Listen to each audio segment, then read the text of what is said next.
Hello student. Agriculture biology online classes में आपका हार्दिक स्वागत है। आज हम बायोलॉजी क्लास में अध्ययन करेंगे संकरण क्या है।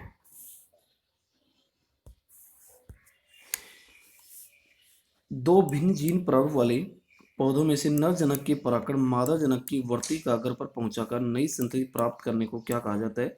संकरण। यह हम कह सकते हैं दो भिन्न जीन प्रारूप वाले पौधों के बीच क्रॉस कराया जाता है, उसे क्या कहा जाता है? संकरण। यानी जीन प्रारूप क्या हो? भिन्न हो, जैसे capital T cross small T, तो ये एक प्रकार से क्या कहलाएगा? संकरण कहलाएगा। 1900 ईस्वी में मेडल के आनुवंशिकता के नियमों की पुनः खोज के बाद में संकरण किया जाने लगा। संकरण क्रिया होगी तो संकरण क्रिया में प्राप्त पीढ़ी होगी, उसे क्या बोलते हैं? F1 संकर पौधे बोलेंगे। और उसके बाद में प्राप्त पीढ़ी होगी, उसे क्या बोलेंगे? F2। इसी में क्या कराएंगे? 100 परागण कराएंगे, तो इसके बाद में कौन सी बनेगी? F2 बनेगी। F2 में 100 परागण कराएंगे तो क्या बनेगी? F3 बनेगी। ये आपको ध्यान रखना है। संकरण के उद्देश्य क्या है? संकर बीज उत्पादन में तथा आनुवंशिक विविधता उत्पन्न करने में संकरण का उपयोग करते हैं। संकरण के प्रकार की बात करें कि संकरण के दो प्रकार हैं। नंबर 1, अंतर प्रभेदी संकरण।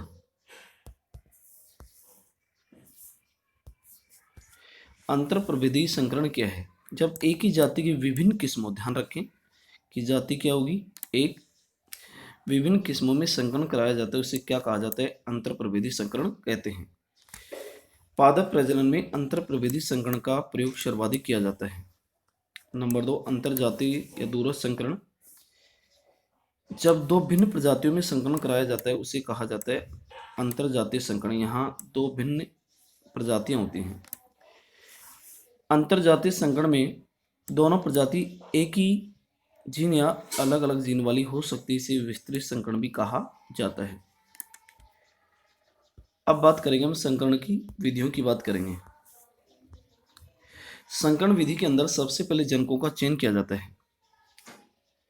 किसी फसल में उपस्थित विविधता में से अच्छे वांछित गुणों वाले पादपों का क्या किया जाता है? चयन किया जाता है।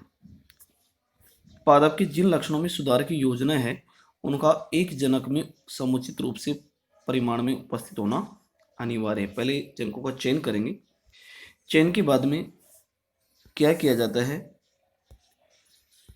मूल्यांकन किया जाता है। जनकों का मूल्यांकन, चयनित जनकों की गुणवत्ता, उत्पादन, रोग एवं कीट रोधिता का विस्तृत क्या किया जाता है? मूल्यांकन किया जाता है।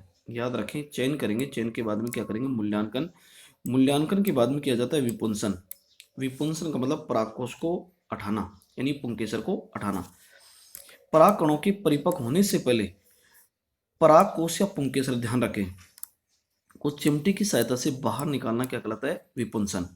कि जो पुष्प होता है उससे परागकोश को बाहर निकाल देते हैं चिमटी से। उसके बाद में वह पुष्प होता है उसका मादा जनक के रूप में क्या किया जाता है? चयन किया जाता है। ध्यान रखिए, पहले चयन करेंगे, चयन के बाद में मूल्यांकन करना होगा, मूल्यांकन के बाद में विपुंसन यानी पुंकेसर को क्या किया जाता है? हटाया जाता है। इसके बाद में जो पुष्प होता है उसमें बैगिंग या थैलीकरण किया जाता है। ध्यान रखें कि जो विपुंसन किए गए पुष्पों को अवांछित परागकणों से बचाने के लिए, कि उसके ऊपर भारी परागकण नहीं आए, इसलिए उसके पॉलीथीन या थैली बांध दी जाती है। इस क्रिया को क्या कहा जाता है? बैगिंग। उसके बाद में टैग लगाना। विपुंसन किए गए पुष्पों के ऊपर एक कागज का टैग लगा दिया जाता है, यानी कागज का टुकड़ा लगा देते हैं। टैग पर कार्बन पेंसिल से निम्न सूचना लिखी जाती है: विपुंसन की तिथि, परागण की तिथि, नर व मादा जनक का नाम, ये आदि लिख दिया जाता है। इसके बाद में एंथेसिस, ध्यान रखें, एंथेसिस विपुंसन किए गए पुष्पों के ऊपर कृत्रिम रूप से परागकण पहुंचाने की क्रिया।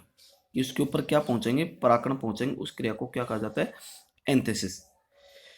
नर जनक के परिपक्व परागकणों का वर्तिकाग्र पर पहुंचाने एक प्रकार से क्या कहलाता है? परागण कहलाता है।